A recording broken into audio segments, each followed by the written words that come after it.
लोहरदगा झारखंड में होने वाले आगामी विधानसभा चुनाव को लेकर सभी राजनीतिक पार्टियां जोर आजमाइश में लगी हुई है।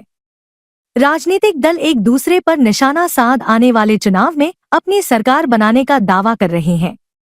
वहीं लोहरदगा से कांग्रेस के लोकसभा सांसद सुखदेव भगत ने लोहरदगा लोकसभा क्षेत्र के लोहरदगा, विशुनपुर, गुमला, सिसई और मांडर पांचों विधानसभा सीट पर आने वाले विधानसभा चुनाव में जीत दर्ज करने का दावा कर झारखंड में इंडिया गठबंधन का सरकार बनाने का दावा किया है।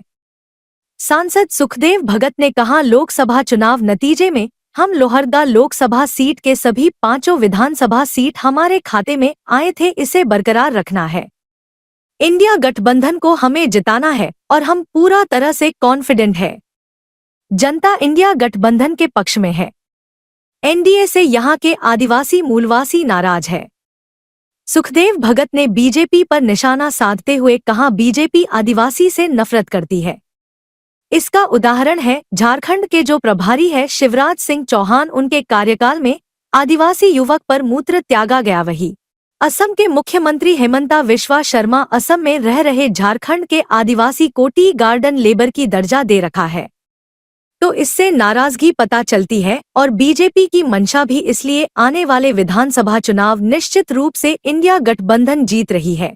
निश्चित रूप से आपने अगर लोकसभा का आपने चुनाव देखा होगा, 5 के 5 जो विधानसभा है, असेंबली सेगमेंट है लोहरदगा संसदीय क्षेत्र में, वो 5 के 5 हमारे खाते में, इंडिया गठबंधन खाते में आया।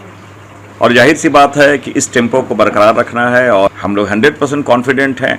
और इसलिए कॉन्फिडेंट है कि जनता ये मन बना के रखी है कि इंडिया गठबंधन को हमें जिताना है, क्योंकि वो इन चीज़ों को देख रही है।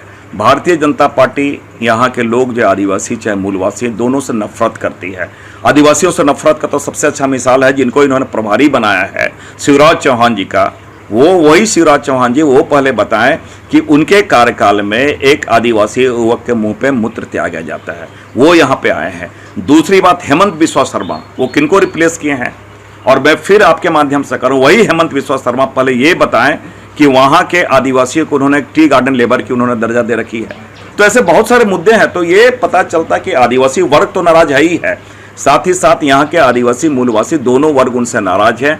इसलिए हमने कहा कि जनता का जो मनोभाव है, उनका जो जेस्चर है, वो बतलाता है कि हम निश्चित रूप से आगामी विधानसभा इंडिया गठबंधन ये जीतेगी।